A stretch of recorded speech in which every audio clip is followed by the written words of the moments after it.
We will probably continue the governance workshops in the near future. He's obviously works at Perryfields. He is a proud Rolleston resident, and we're always very much about buy local, shop local, so we're lucky to have Steven here tonight. Conference facilitator, so we've got the Seeds conference next month, almost next week, isn't it? Yeah, next week. Yep. Business for Good advocate, so yeah, work with Steven a lot around social enterprise and governance expert. We've used him for talking around good board management and a facilitator for that student directors. So I'll hand over to Steven because I've heard him introduce himself way better than what I just did. So yeah, it's great to have you here. We're very lucky to have him in our community. Thank you. And I probably don't need the slides on, so maybe we can get rid of that. Then I don't get the light in my eyes. Yeah, that's good. All right, so oh, now blue. Maybe we'll go through all the different colors.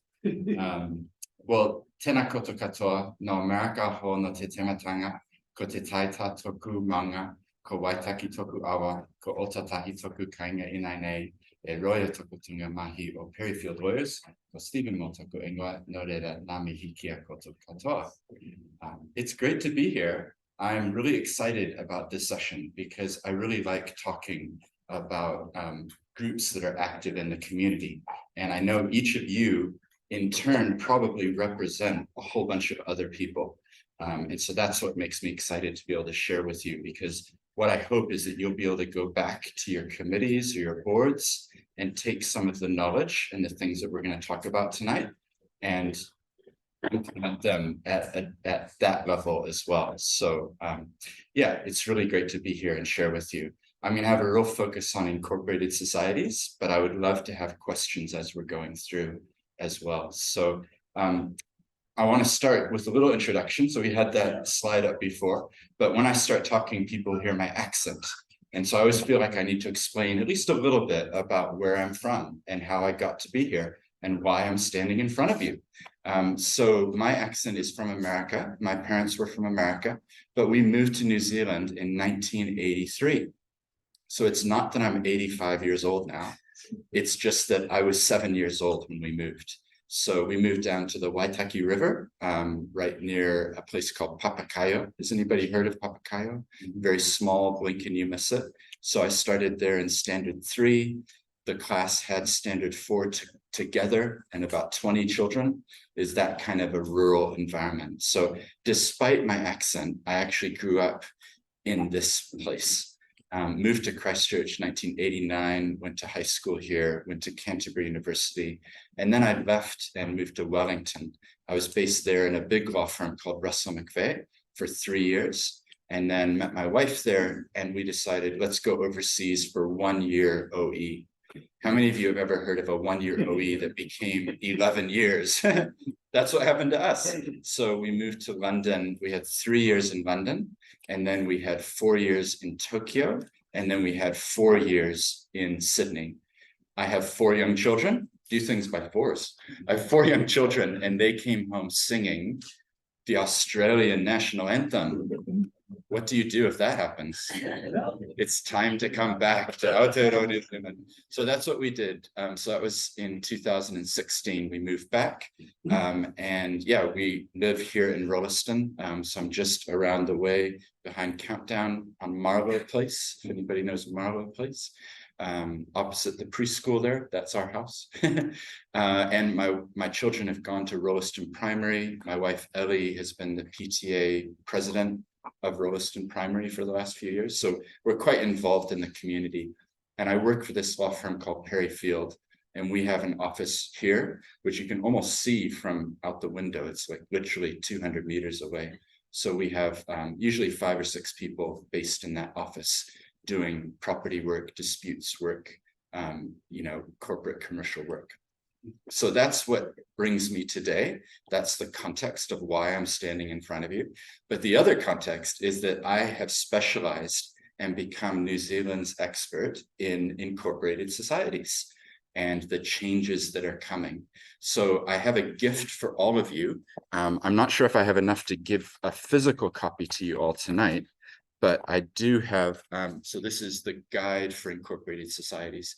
It's a download, it's a free document, and it goes through all the things that you need to know about the changes. And I'm going to go into that in detail, but this is a free resource that we're going to make available. And the other thing that I have put out recently is Charities in New Zealand, a legal handbook. So some of you wandered in and you didn't know that we were going to talk about incorporated societies, and you're feeling left out right now. But don't worry, Charities in New Zealand, a legal handbook. And I'm going to cover some concepts that apply to charities in general as well. And then we've also just 2 weeks ago put out the Charities Health Check. So the Charities Health Check is a way for you to go through and answer questions across things like people, assets, finances, policies, and a whole bunch of different topics. So that was co-written with 100 people. Have you ever written a document with 100 people? It's not easy. But what I did was I put out a call on social media and said, I want to do a guide for charities. Who would like to help me? And this is the document that resulted. So it's a 6-part thing. This is the overview, but it's a resource that you can take to your boards or your committees and say, hey, let's look at the people one. And it's simple, easy questions, all on different topics that I think that you should be asking. So that's a real, again, it's a free download for you to be able to take into use. Stephen, Christine will have our email addresses. If she would email us all the links to these downloads. Yeah, that would be very efficient. I would like that. So we can do that. Yeah. So the way, the way it will work is you'll get an email and there'll be a link. You can click it, and then it will take you either to a website or the Incorporated Societies one. I'll just attach as a PDF so that you can download it. I did bring copies of these, so they're at the back there. So you're welcome to take, if you want a physical copy, they're there as well. So I have a question. Can you turn to the person next to you? What is one legal question that you're hoping that we cover tonight? Just 1 minute, talk to the person next to you. I want to get a sense of what you want to cover. Yeah.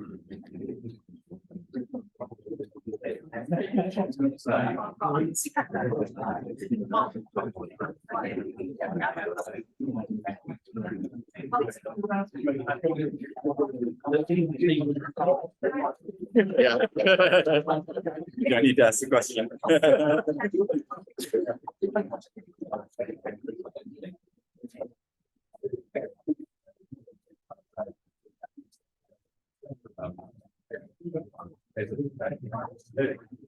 Another thing. Yeah. A Rolleston family.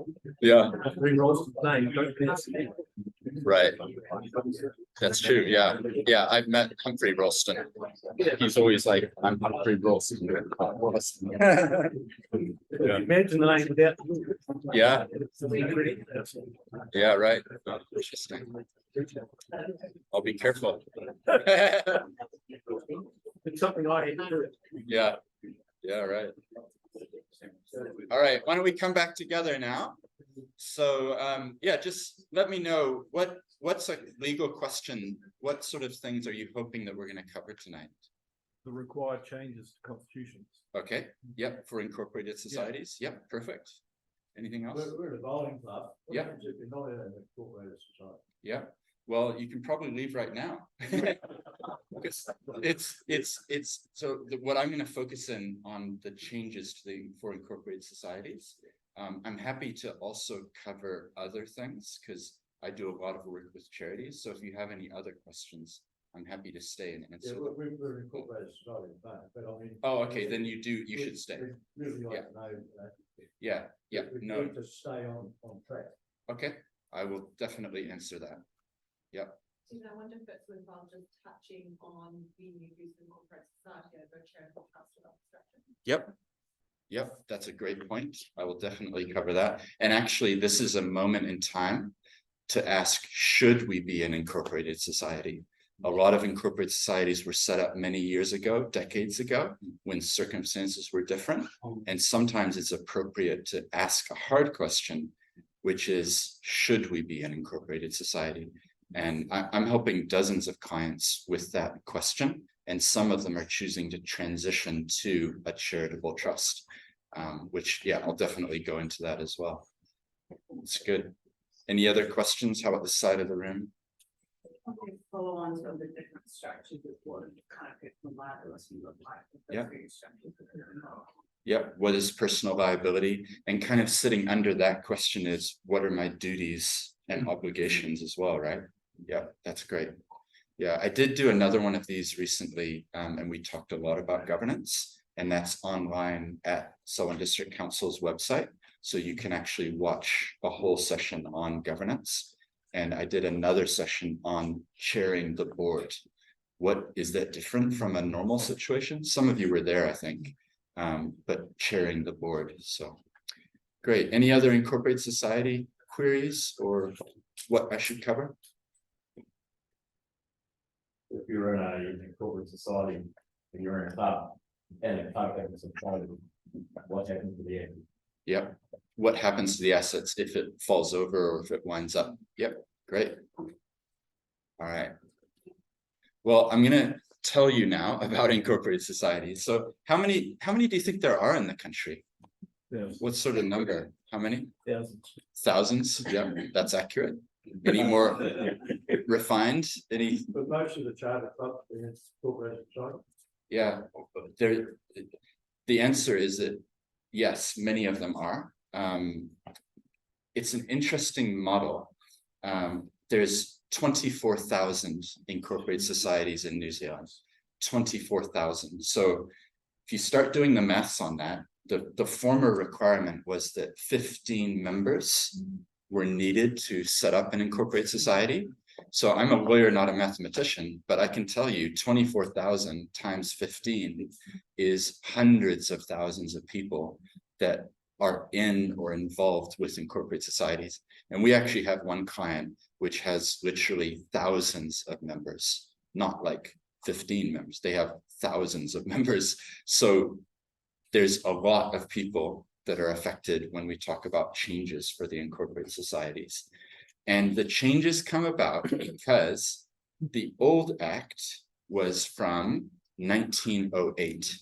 How many of you were alive in 1908? Is there a hand? No. That's a long time ago. And as a lawyer, when you think about what has changed since 1908, I mean, 1908, that's like basically pre-automotive vehicles, right? That's pre-airline travel. So that's going way back. The 1908 Act has 42 sections. It's about this thick, and it's needed reform. The world changes. 115 years is a long time for there not to be change. So basically, Parliament has been looking at this for a while, and last year they finally passed a new act, the Incorporated Societies Act 2022.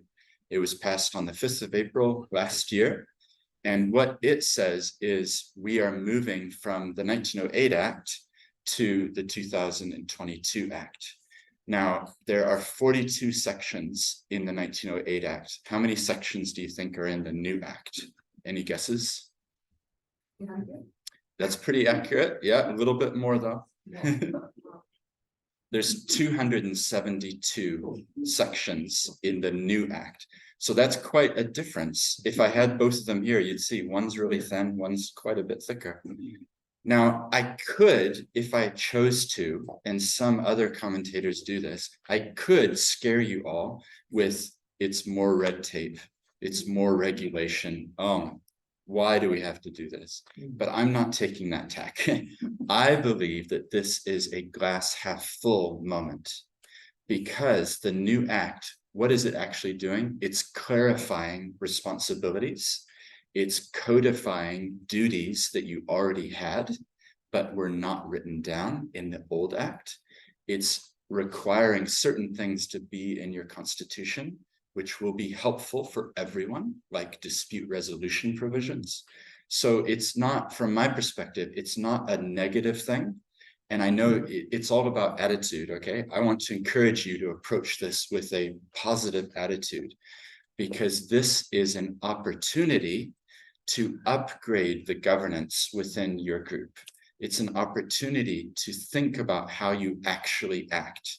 And my challenge to you is, when did you last look at your rules? Are they buried in the bottom drawer of someone's study somewhere? I'd be willing to bet that many of you haven't looked at the rules for a long time. And if you open them up, you would actually find there's clauses in there that you're surprised by. You know, something like, before a meeting of this incorporated society, there needs to be 30 days written notice or something like that. Kind of quirky, like, why would you put that in? But it's probably in some of your rules. So my thing is, if you don't know what your rules say, and if you aren't complying with them, now is the chance to revisit your rules and actually adopt some which are upgraded and reflect what you actually do. Now, why am I mentioning rules? It's because the new act says that you must re-register. So the re-registration period starts the 5th of October, exactly 1 week from today. That's when the re-registration period opens. And what do you need to re-register? One of the things is a constitution which complies with the new act. So some of you are hoping that I'm going to say, well, we already have an act. We wrote it in 1972, and so we'll just upload that one. But unfortunately, whatever you have is not going to be compliant with the new act, because it's introduced new provisions. So there's things that won't be in whatever you have. So sorry to break it to you, but that's the reality. So my encouragement is, use this as a chance to upgrade your rules and to look at each other and say, how do we want to act? Because in the provisions in the Incorporated Societies Act, there's a lot of flexibility. So you're allowed to do things according to your customs and according to the way that you want to do them. The act isn't as mandatory as you might think. So if you have a way that you handle disputes, you can have that as a policy for your particular club. So, but the re-registration starts from next Thursday. Now, I don't want to scare you, because some of you might be going, oh my goodness, we haven't even looked at the rules and we're having to re-register from next Thursday. The good news is that the government has allowed for a 2.5-year period to re-register. Ooh, I heard that sigh of relief. There's 2.5 years. So if you work that out, that puts it through until the 5th of April, 2026. So there is a time period. You don't have to hit the red panic button and say, our AGM is in November, we've got to quickly adopt some rules and re-register. No, you just stay under the current act, and then when you're ready, you can re-register. So that's good, but time goes by quickly, doesn't it? So if you don't start thinking about it now, that's why I was so glad that the council's putting this on, because get you thinking now so that you're ready and that you can submit and not have to worry about, because at the end of the 2.5-year period, if you haven't registered, you will be deregistered. So I think it's going to impact a lot of particularly smaller clubs or incorporated societies who haven't got the foresight that you have to be here tonight and are just doing whatever they do, not really even knowing that they need to re-register. So I guess we'll leave that for 2.5 years from now and see if the government extends the period or has a grace period. But the official rule is you need to re-register within the 2.5 years. So we now know a lot more about the re-registration. They hadn't released the regulations until recently. So we submitted on the regulations to MB, and we've been talking with the people in the government department, giving them feedback and advice. And fortunately, they took on some of the things that we suggested, which is great. But it's now coming into effect. So the 5th of October is the date. Now, what I'm going to do next is tell you about some of the key changes that you need to be aware of when you're thinking about your rules and what it is that's going to be different. But does anybody have any questions or comments of where we're up to yet at the moment? Yeah, sure. Yep. in play new rules. Yep. Eventually, Mhm. is there any funding or grants that they're allowed using clubs to go through this process? Well, the first part of that answer is that MB has promised that they will put up a model constitution. So it will be possible to get a free template that you'll be able to use. The only thing from me as a lawyer's perspective is I'm always wary of templates because they often don't cater for your situation. So I guess for clubs that can't afford it, that will be one source of help. We're about to release a second version of this, which goes into the re-registration process and sets out exactly what you need to do. So that will be another tool. So I guess it's, if you haven't got the money, then look for the tools. From my perspective, we're helping dozens and dozens of clubs as they're looking at their rules, because it does get confusing. Like, do our rules comply or not? What do we need to do to make sure that we're meeting the requirements? But it might not cost as much as you think to get a lawyer involved as well. So typically, I mean, these figures may seem high, I don't know, but usually we would charge in the range of sort of 1,100 to 1,500 for reviewing the club's rules, giving feedback and input that they can then use to go through the re-registration process. So obviously some clubs can't afford that. The interesting thing with incorporated societies is that many of them are what's called tier 1 charities. So they have 20 million a year coming through them. So many of these larger groups are spending a lot of money to upgrade their own governance and things. So yeah, I guess it will depend on the situation. Yeah. Any other thoughts or comments? The re-registration fee, has that been announced? It's good. It's this much. $100 or It's whatever? $0. Yeah. Re-registration is free, so that's a good thing. Right. Yep. Thank you. Yep. Yeah, I think they recognize that many of the 24,000 clubs and incorporated societies are at the lower end of the scale in terms of volunteer-led member organizations. So yeah, there's definitely a recognition of that. Mhm. Mhm. Good. Any other questions on anything so far? Just a bit of a comment, I know I wanted to ask you possibly, I know I'm quite high level cricket, and I know New Zealand cricket are working on stuff competing too. Yep. Like our associations and our club. Yeah. So, and I've actually said, just wait. Yeah. Wait till we get our head around it and figure out exactly what cricket clubs Yes. specifically need. Yeah. So, I hope may better idea to kind of, regional sports and national sports organizations will follow Do the suit. same. Yeah. I hope so too. Like, so, Yeah. And that might be the case. So you're lucky if you have a national body that's yeah. going to take care of you and say, here's the template to use. Some clubs and they don't have that support level, but yeah, we're working with a number of national bodies and helping them develop templates that they can roll out to all of the regional clubs. Because like you say, there might be a national body, but then there's like 60 or 100 others underneath them. So we're working with national bodies to do just that. Yeah. Is it? Yeah, great. So it should make it easier. I guess my encouragement to you as the local people is when you get the template, look at it and make sure that it matches what you want your club to be doing. Because there is a lot of flexibility in the rules about what you include or don't include. So yeah. All right, so maybe what we'll do, I'll give you some download on some of the things that are changing. Does that sound good? So one of the, well, I've already said one of the key changes is you're going to have to update your rules. So again, that's the glass half full moment. Let's get our governance better. Let's actually reflect how we operate. One of the key things is that also membership.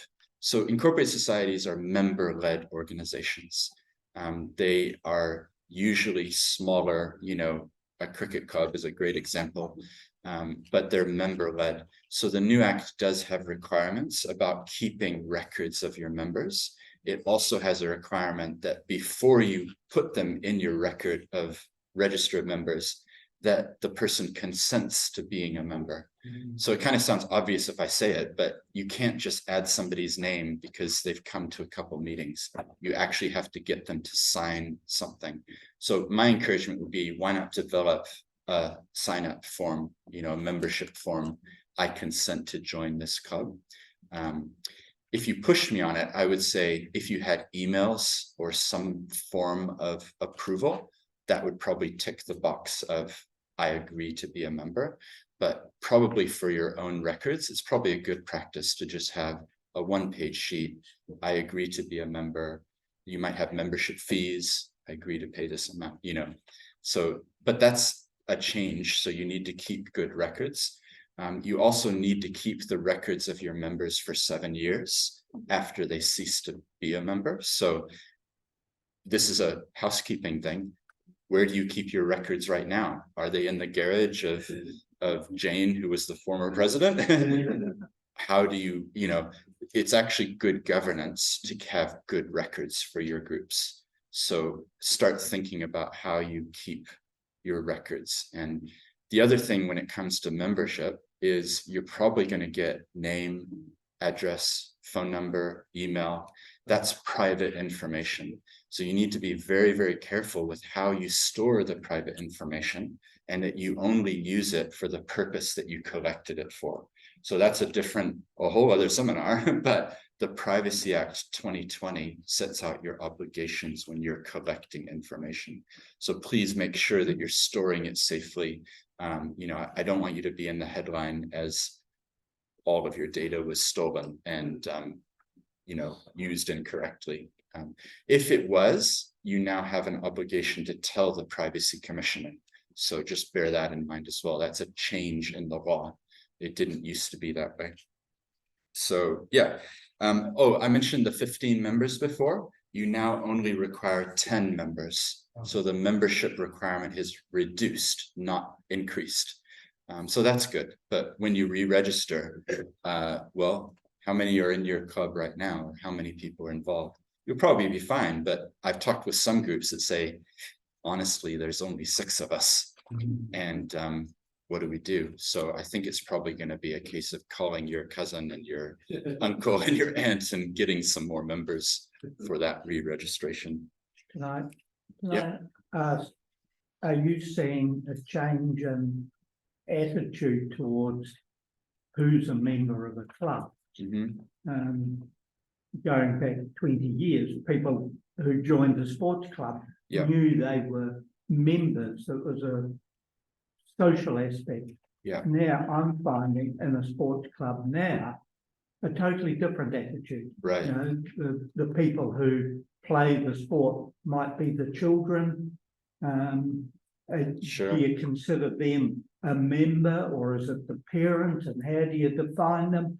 And with all 200 people that might play this sport want to even be bothered members, considering themselves members, or do you just focus in on half a dozen people who are like potential, or 10, I should say, potential committee or sort of more directly involved in coaching or managing teams and so on? I'm finding that the other 190 people just treat it like their kids go along and play sport as they drop off their children and move on. The concept of being a member is just not there anymore. It's changed. Well, and yet an incorporated society seems to be the ideal thing. I could think of no other way that you could run a not-for-profit group, but getting members and thinking that they're actually wanting to run the club. They're not. There's only, if you get 6 committee people that are ready, that's about all that wants to be involved. Do you see that in other? I am seeing it. I'm curious, have other people noticed a shift? Maybe some of the wiser people in the room, have you noticed over the decades that things are changing? There's always been an element of that. Well, I'm going to use that. So I think what you're talking about it's probably an amazing PhD on societal changes, because I see it as well. I think you're absolutely right. And I think the next generation is more of a user pay type mentality of I dropped my child off and I picked them up. Oh, you want me to be a member?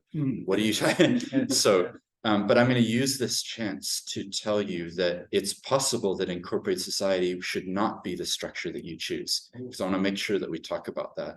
And I'm going to tell you exactly why. So one of the things is if we went back in time and it was say 1971 and there was a different culture and there was 190 people who understood that being a member involved more responsibility and involvement, then an incorporated society model probably made a lot of sense. But if we fast forward to 2023, it's possible that the changes mean that it's not the most appropriate model for your situation. If you look around the room and say, sure, we've got 190 people who use us as, you know, child providing cricket coaching or whatever it is, but actually we don't have an engaged group. My challenge would be, is it the right structure for you today? Because I want to tell you a story. This is a real story, and it happened to me. Friday night, I get a phone call. I don't know why lawyers often get calls on Friday night, but it happens. Friday night, the president of an incorporated society, who's our client. Oh, hey, Steven, just letting you know, we have our AGM tomorrow. Really good news. On Wednesday, we had 45 new people sign up. Isn't that amazing? Anyway, I'll let you know on Monday how it goes. On Monday, I get a phone call. It's the president of the Incorporated Society. It's a different voice. What do you think's gone on? You got voted out. 45 new members came in, and essentially what's happened is a coup, and the old guard is gone, the new guard is there. So that actually can happen. So I would hate to be the one to speak against democracy. Like, democracy is a good thing, right? But in certain situations, and where you have to really have your, you know, radar up is if your club has assets. If I know some clubs don't, but some clubs do. Some clubs own significant property. Some clubs have $1 million in a bank account.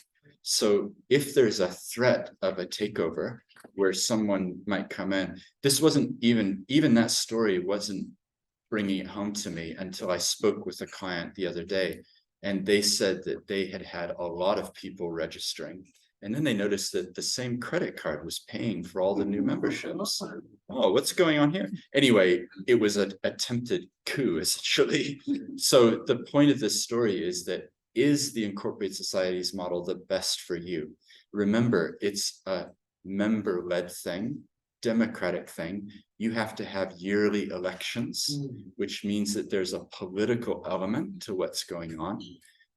So those are the negative sides of incorporated societies. Now, you might be saying, but there's no alternative. You said it, there's nothing else. But I'm here to tell you there is an alternative, which is a charitable trust. So charitable trusts, when you set them up, you need a name, you need some trustees, and you need some charitable purposes. So those are the three key ingredients that we use to bake the cake of a charitable trust. They're very stable. There's no elections. The trustees make decisions about what happens, and they have to advance the charitable purposes. So it's very similar to an incorporated society. Now, you might be saying, yeah, but we're going to lose the member element. We like having members who vote and are involved. And I recognize that. But what we often do is build in membership into the charitable trust.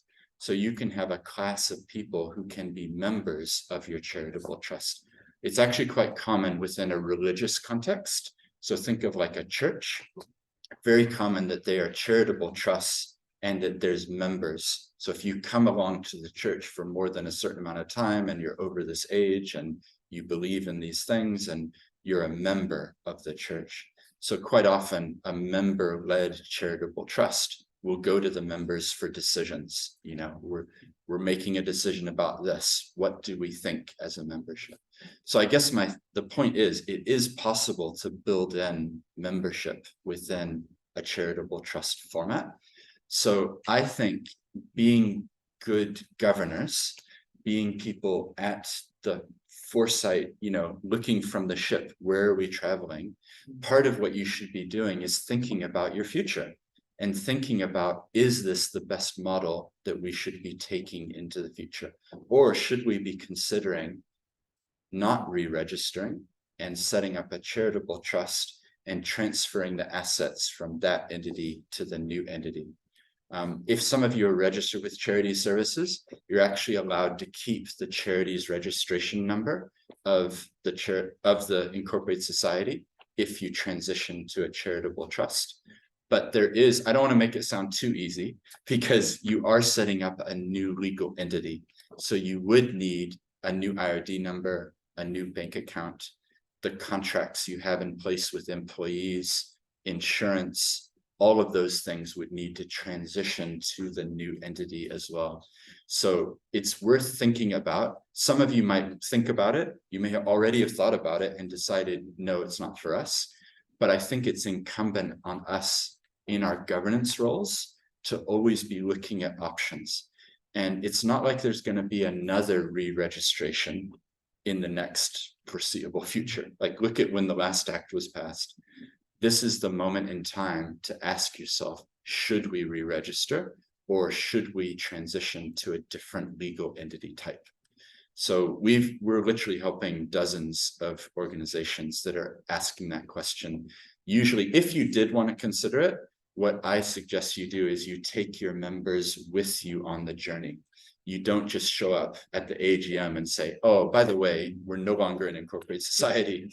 We are now a charitable trust. Like, involve people on that journey. So we often write memos to an incorporated society explaining the positives and negatives of each, so that everyone can go with that journey. Yeah. Yeah. And one of the pluses, I think, of incorporated society, and easily bring people up when you pay it with Yeah. How do you do that in a charitable trust? How do you add trustees to it? Yeah, it's a great question. So the equivalent of the constitution in an incorporated society for a trust, it's called a trust deed. And the trust deed has all the rules of how you do things. So it will say when you have meetings, how many people need to be there for it to be a quorum meeting. It will say how you appoint trustees. The other thing is you can actually build in the political side. If you chose to, you could say trustees are appointed every year at the annual general meeting of the charitable trust. So you could do that if you wanted, or you could have a different process. You could say the trustees. The danger of a charitable trust is that it becomes too cookie, and it becomes, well, I think we need a new trustee. Let's shoulder tap that person over there. The thing I like about incorporated societies is there is an election, in the sense of, do you want to stand? Yeah.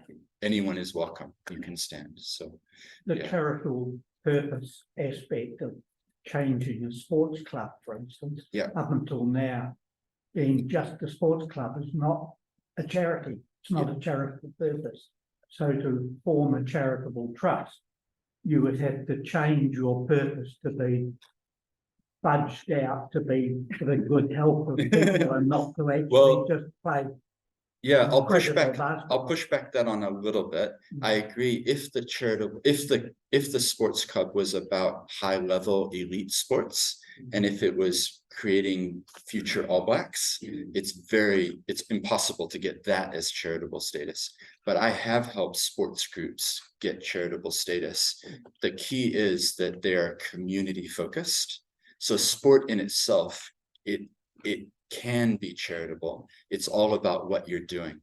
So if you have programs for young people to learn about the sport, if you're open to the community, if you are running seminars or workshops or whatever, I would say you can get charitable status. But you're right, you have to spend a bit of time, and you have to write the purposes in a really good way.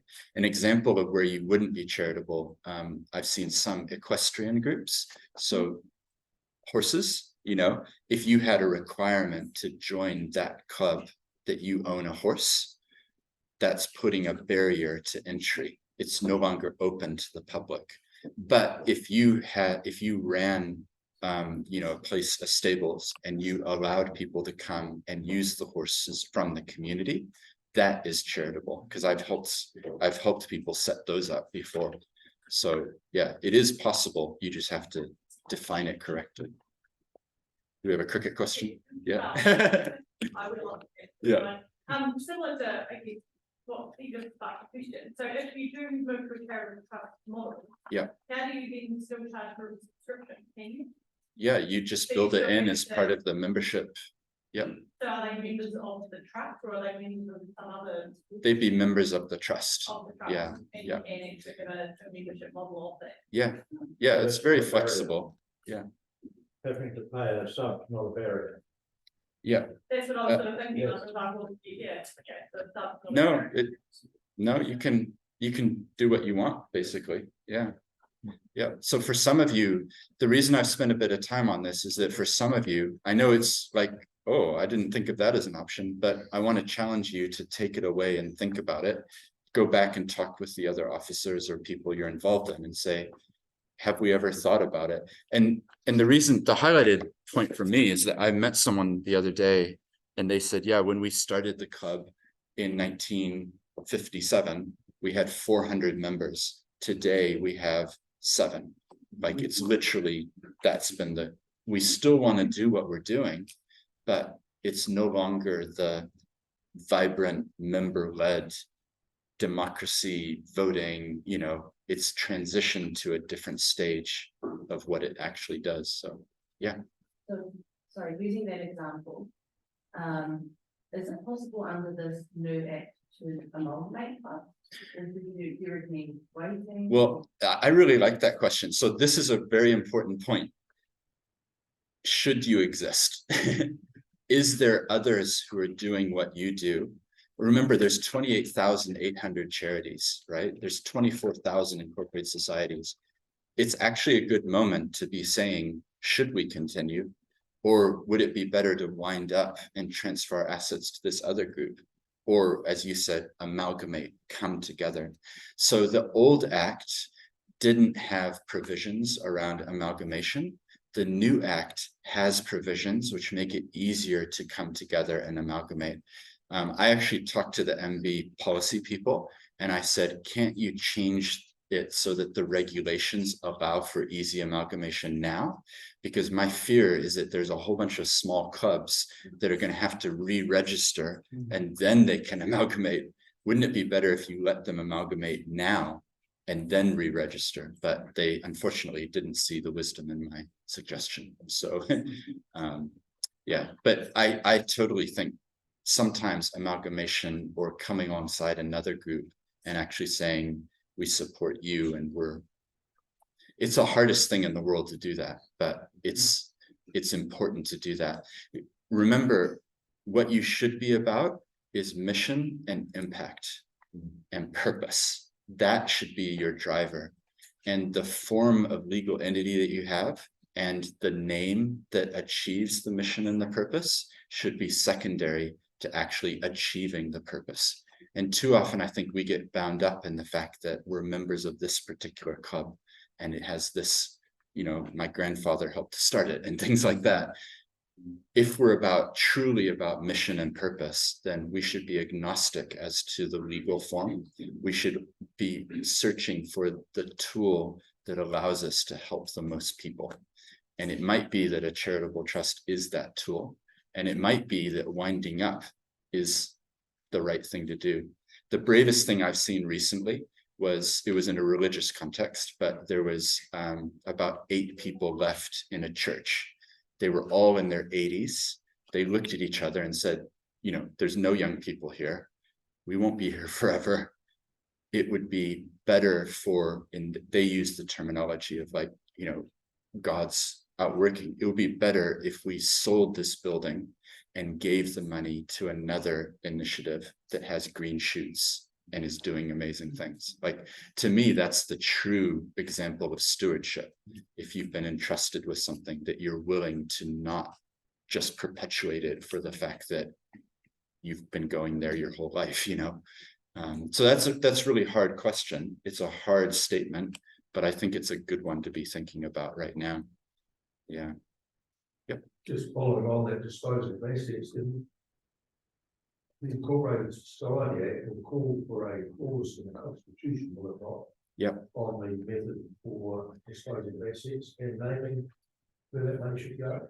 That's exactly what it is. So it's one of the causes that you will almost always see, even if you have an old constitution, you'll probably get to the end. There will probably be a clause that says amendments, and then the next one will say wind up or dissolution, and that will set out a process. Normally it has a process like with 30 days written notice, the officers can gather and the members 2/3 must vote in favor, or 3/4, or unanimous, or whatever it is. And when that happens, the best wind up provisions say the officers will decide who the assets go to, but they must be advancing a similar purpose to this organization. The bad ones will say something like, all the assets must go to this particular group or organization. The danger of that is if that group is no longer existing, what do you do then? You probably have to go to the court.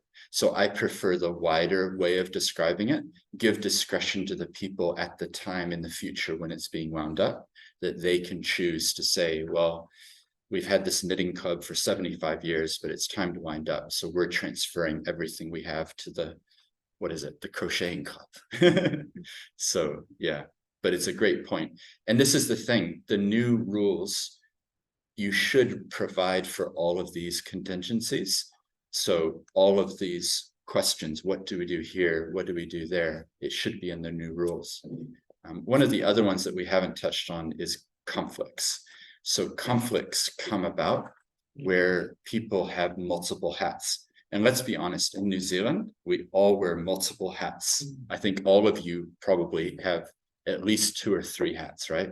So the problem with conflicts is have you got even more than 2 or 3? Yeah. Yeah, well, I personally sit on 8 different boards of some kind, so I know what you're, yeah. So the point is that we will have conflicts. How do you deal with conflicts? Disclosure. That's the sanitizer for conflicts.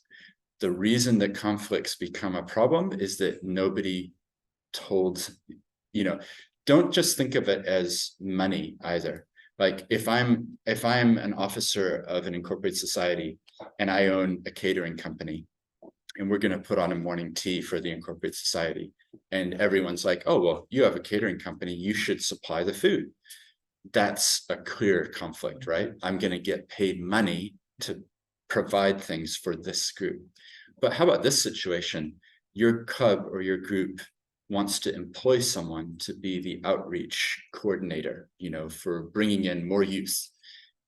And you sit there in the meeting and they bring in some people and you meet them all. You don't say anything. And then a month later, they say, we've appointed Jane. Jane comes in, you go up and give her a big hug and a kiss because it's your niece.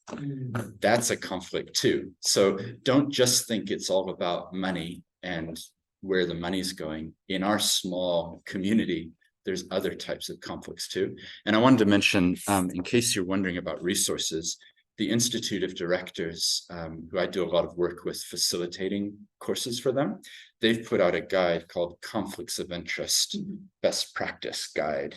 So this is a free download. Why not have a look? The Charities Health Check, we also go into conflicts. So anyway, the reason I was telling you about conflicts is that you now have to have a conflict of interest provisions within your rules, that you actually have to disclose things. In a similar way, if there are disputes, you now have to have a dispute resolution provisions in your rules. I think, again, this is a positive thing because inevitably there's disputes. How are you going to handle them? So now you have to document it. One of you is asking about duties and obligations. You've always had them. They've always been there. But now they've been codified, which means they've been put into plain language within the Act. So sections 54 to 61 set out what your duties are and what you have to be responsible for. So it shouldn't shock you what they are. Duty to act in the best interest of the society, right? Like, hopefully you're going to do that anyway, but now it's written down. So I'd encourage you to look at what those duties are, and just, you know, be familiar with them for good governance, and use it as a chance to educate your officers and the people on the board. Here's our duties. Are we complying with them, right? Any other questions at this point? No, stunned silence. So I guess the key theme that I want to leave you with is that incorporated societies are changing. All 24,000 of them have to re-register. Take this as a challenge, but view it as an opportunity to get your house in order and to actually update things so that it reflects how you operate. There is guidance out there. We have on our website, we've called it the Incorporated Societies Information Hub, and we've recorded about 6 or 7 videos outlining the top 10 changes that are coming. We've talked about all the different duties and what's required. We just recorded one about the re-registration process. That was on Tuesday, we recorded that. So that's up on the website as well. And then we've been holding monthly sessions for incorporated societies, holding them online. I prefer doing it in person, but we've been doing it online. And we've had 750 people attending those, not each time, over the whole thing. So we've talked with 750 people. And in each of those seminars, we've been saying, please ask us your hardest questions. And we've now compiled all the questions. There's currently 117 questions that are on our website. So everything that you could possibly ask is maybe already answered on the website. It's like, here's the question, here's the answer. Here's the question, here's the answer. So it's an FAQ, frequently asked questions. When you say on your website, it's on whose website? So the law firm I work for is called Perry Field. So it's PARRYFIELD.com, perryfield.com. And then if you go resources and then guides, and there's one that's called Incorporated Societies. But if we have the emails, I can send you, you're drafting it now. Yep. Yeah. So you'll be able to click it and go there. Yeah, so there's an FAQ. We also did a comparison between charitable trusts and incorporated societies, and we're just put up an article about what you need to know if you did want to transition across. One thing to remember, just to go against the idea of transitioning, has your club ever been left money in a will, a bequest? Anybody? Yeah. So can you guess where I'm going with this? It would be really, really bad if you changed from an incorporated society to a charitable trust, and the next month you got a letter from someone saying, there was $1 million that we were due to give you, but you no longer exist. And so with one group, they had received a substantial amount of money, and so they were worried about this. So what we're doing is actually keeping their incorporated society almost like a shell structure. So it will be there, because the fear from a lawyer would be, there's no entity that matches this particular number and this particular name, because we wound it up. So I would hate for that to happen to any of you. So please be careful before, don't just do this lightly. There's some things to think about and, processes to follow. Yeah. And then how do you distribute that money if something happens within that situation? Yeah. Well, the way you mean, if it came into the incorporated society, or well, I think the way I would do it is I would be saying the purposes are actually being implemented over in this charitable trust now, so we're going to move it across. So that would be how you'd do it. You'd want to get tax and accounting advice as well. But so just to be really clear, what we're doing is we're setting up a new charitable trust, it's a brand new thing. It has its own bank account, its own IRD number. It employs the people. And then we're transferring the property and the assets from this incorporated society. The purposes match.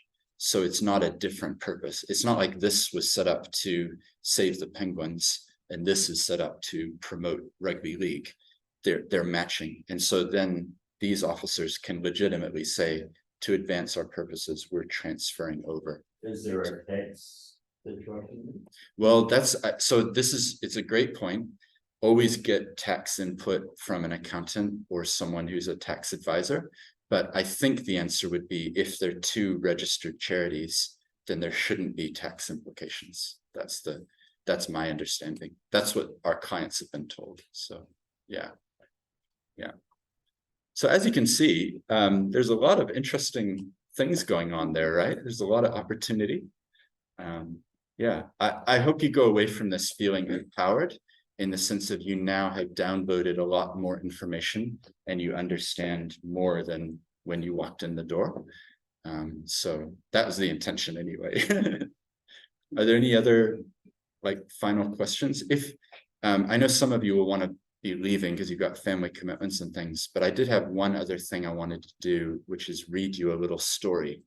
I know that's not normal for a lawyer to read a story, but I'm not a normal lawyer. So, but before we do that, has anybody got any questions or last things? Just one question about the membership reports. Do Yeah. they have to be paper or are they have to be electronic? I think they can be electronic. I would provide for it in your constitution, and I would just have a line that says that you can keep them electronically. But I think that's where we're headed. So yeah, I think increasingly they'll be electronic.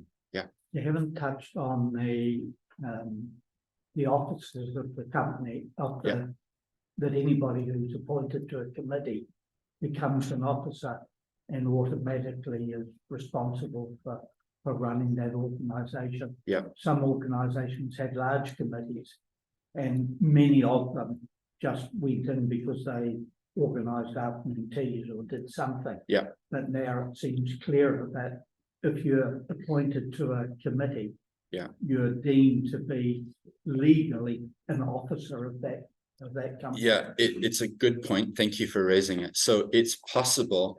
It depends on the level of control and influence that the person will have. So that's actually going to be the test that they're looking at. So it's not necessarily. I think that if they went into it, they would say, well, what's the person's actual decision making and the role that they're going to play? That seemed to be supplementary. But firstly, the rule was if you're elected on the committee, you're an officer. Yeah. But secondly, even if you weren't on the committee but had influence over the organisation, That's then right. you were deemed to be an officer. Yeah. Rather than there are no committee members that are not officers. Yeah. Was my understanding. Yeah. Well, maybe after we can unpack what you heard and how you're defining committee. Are you meaning like the morning tea committee and the just the committee of the club. a committee of the club? One elected at the AGM. Yeah. By the members. Oh, well, that committee is definitely liable and responsible. Yeah. Yeah, I totally agree. Yeah. I thought you were meaning like we've delegated something to this committee here. No. If you're elected as an officer, you have duties and obligations that you need to comply with. And I think that you would be held liable for those. One of the ones, I mean, this is where we could keep going for a long time, but health and safety. So PCBU, a person in control of a business or undertaking. If you're an officer of an entity like that, I think that you would have responsibilities under the Health and Safety at Work Act 2015. So that's, yeah, I think you would be responsible. This is a good point, though. Sometimes we gloss over responsibility, and I think we do a disservice to the people that we're asking to serve, because actually there is legal responsibility. It's not just show up if you feel like it. You know, you should be at every single meeting. You should be contributing. You should be involved. And I know that's really hard in volunteer-led organizations, but that's part of being legally liable, is that you need to be involved in all aspects of what the club is doing. So I think sometimes we underplay that. Oh, don't worry. It's like we meet once a quarter for an hour. It's not much responsibility, but actually there is legal liability that can come. So it's good to have people go in with open eyes. I know that's hard to hear because you're probably going, but we just need people. It's hard to find volunteers, but I think we do a disservice, you know, to promise one thing and actually it's another. Yeah. Great. Well, one of the things that was mentioned at the start is that I do a podcast interviewing people. So if you've enjoyed tonight, I've talked with 366 people on Seeds podcast, including Sam Broughton. He was one of the early people I interviewed a long time ago now. So the latest is with Tatipene O'Regan, who was the Kiwi Bank New Zealander of the Year last year. I spoke with him for 2 hours talking about what influenced his life.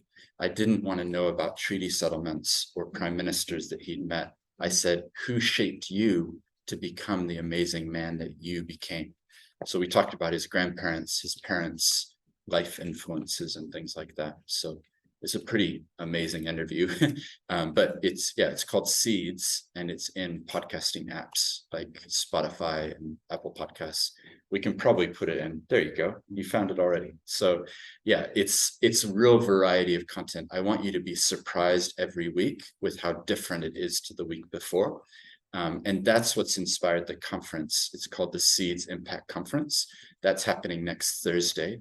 There's 95 people speaking in 27 sessions, all online. There's 4 Zoom rooms. So you'll be able to go into one here, one there. If any of you might remember people like Gary Moore, Vicky Buckley, and Dalzell, former mayors of Christchurch, they're on a panel, the 3 of them talking about what's life like after you're the mayor. So it's going to be really fun. I have no idea what they're going to say, but the 3 of them together just riffing off each other, talking about that. The head of the IOD will be sharing with 4 young people coming up in governance. We've got a real variety of speakers. So it's at Seeds Conference, if you want to look into that. 347 people have signed up already. So yeah, it's going to be a really fun event. And then since we touched on governance, I also do a podcast for the Institute of Directors, the IOD. There's more than 10,000 members. It's kind of the preeminent governance body in New Zealand. So as I said, I do facilitating for them. This morning, I spoke for 4 hours on legal duties of directors. So you can be grateful you didn't have to go through that. Right? But I do a podcast for them called Board Matters. So BOARD Matters. And I've interviewed 13 experienced directors about their journeys of governance. And we're about to release season number 2. So that's coming out in the next month or so, looking at governance. So hopefully that's been helpful. And I want you to go away feeling empowered about the changes that are coming and like you'll be able to talk with the members of your club. So I did mention a story. I realize some of you need to leave, so that's fine. If anybody would like to stay and hear a story, then I'm going to read that out. Is that okay? Yeah. So feel free to leave. It's a very short story. It's called The Apple Tree. And I wrote this, it started as a little short story, and I wrote it to encourage people like you who are involved in the community, but you might not see the results of what you do right away. Okay, so before I read it, can you just take a breath and imagine that you're in a little green valley and there's a stream flowing along and there is the sound of water, okay? And imagine this scenario of what I'm describing here, okay? Part 1, spring. I remember the small boy who used to visit me in the summer. He planted me here one day with his grandmother. They were exploring and they ended up in this small valley, so far out of the way. I overheard the grandmother say that she had come to this same spot with her own grandparents many, many years before. They planted me beside this slow-moving stream that drifts lazily by, tossing light back up into my branches like confetti. I've long ago given up trying to work out what there might be to celebrate here. The stream itself babbles constantly, but can't hold much of a conversation. It speaks over and over of rocks and sand, of fish and frogs, of eddies and flows. But I'm grateful for the stream, for my roots found it long ago, and much of the surrounding land is parched in summer. If I hadn't been laid down so carefully to grow on its banks, I might have withered long ago. Let's see what happens, the grandmother said slowly. Through the soil that they placed on me, I heard their footsteps retreating. Part 2, Summer. I can't tell you much about the next few years as I emerged from seed to leaf to small tree.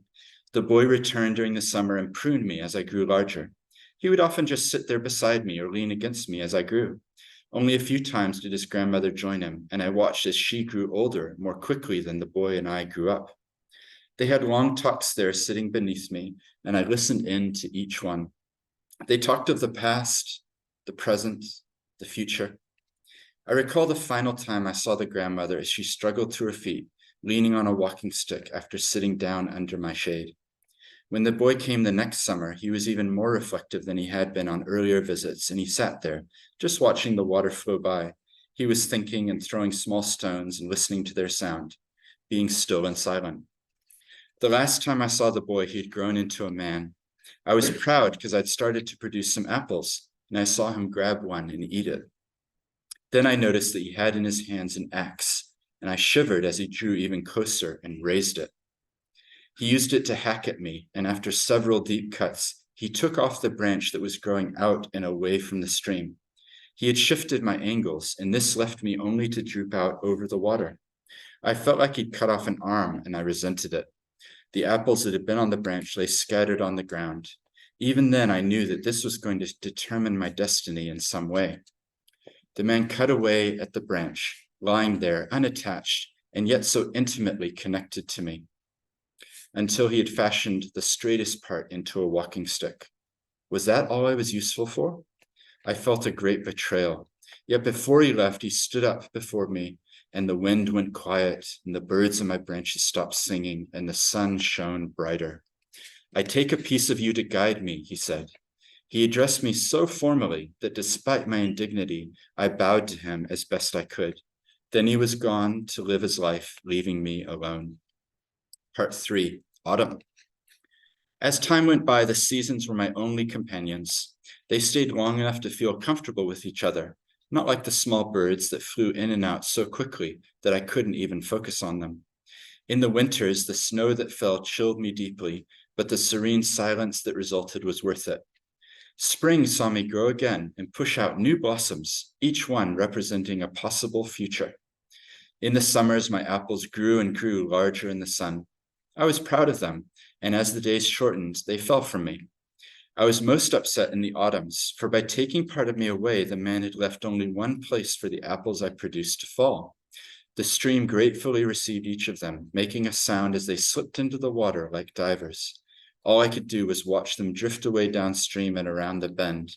It made me sad to see them leave. At that time of year, I resented the man greatly. Although as a boy he had given me life and looked after me, he had also destroyed my chances for a friend, since no tree could grow there with me. All these possible companions were swept downstream to nothingness. I kept asking myself why this had happened to me. Part 4, Winter. The years rolled by, and each year my resentment grew with my height. My bark had become knobbled and rough. I was old now. Yet still I produced fruit each season, hoping that one day they might land beside me and grow there. I towered high above the stream, but my wish was not granted. The apples dropped each time into the water to float away. I could feel a coldness within myself. The dark began to take over as I questioned all I stood for and reflected often on how I had achieved nothing. Then one day, an old man came walking into the valley with a small girl. Something stirred in me as they drew near, a memory of long ago. It had been several decades since I had last seen a person in these parts. This man reminded me of the grandmother who had helped plant me, for he walked slowly, yet purposefully. They sat under my branches with their backs against my trunk and watched the water. I listened to them talk of the past, of the present, of the future. Then the little girl asked, "Is this really the source of them all, grandfather?" The old man nodded. "Yes," he replied. "And the thing is that this old tree probably doesn't even know." He smiled wistfully. "What do you mean?" asked the little girl. I too leaned in closer, listening hard. "Well, look at that bend over there," he said. "You see, this tree has no way of looking beyond this valley, of seeing past its own limited view. It has no way of knowing that for miles and miles down from here, the stream is lined with apple trees, and that they have all come from this one source. For years, the tree has been faithfully dropping its apples into the stream, and the water has washed them up to places that are far beyond the realm of what this tree could have ever thought possible." They were quiet then, and I was too, as I reflected on what was said. This brief conversation had opened a new perspective and healed something within. They had brought lunch with them, and when they were done, the small girl dug 2 holes along the bank, one upstream from me and one a little way down. I saw her place something in them and cover them up. Then she came back to sit beside her grandfather, who said slowly, "Let's see what happens." As they got up to leave, I saw the old man struggle to stand. The girl reached out to help him, and she handed him something, and I recognized the walking stick. I made my leaves move in the wind and bent closer as the years of resentment fell away. I smiled down at the boy who had planted me so many years before. He also looked up at me, and he tipped his hat. Then he took his granddaughter's hand in his, and I watched them walk away. So there you go.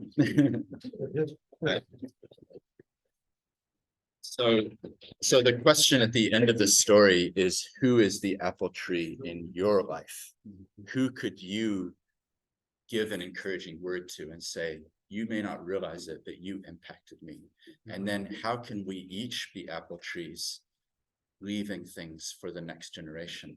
We may not see the results, but let's put that effort in. And I feel like a group like you will get that because of the work that you're doing. You might not see the results right away, but it's important what you do. And I want to encourage you, keep going, keep doing it, because it really matters. So thank you for the chance to share with you. I'll hand back.